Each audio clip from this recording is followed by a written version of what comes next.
These are some ways I was coming up with tags to use on my Etsy store and some other ways to drive traffic to it, where I was getting about 800 to 1,000 views a day on my Etsy store.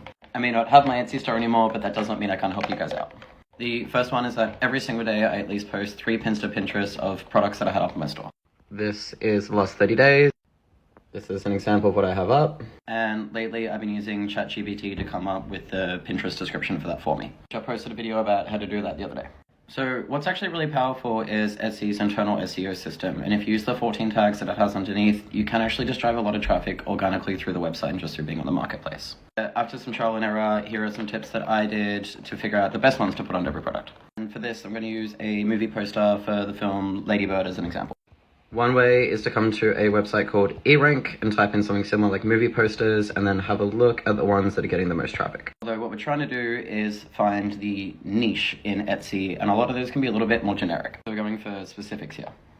This is an example of the 14 that I used, and if you notice, I'm doing things like shirt, sweatshirt that I also found trending on eRank, stickers, I'm mentioning the actor's name. A lot of people on Etsy are going to be looking up Timothy Chalamet. I've probably done it.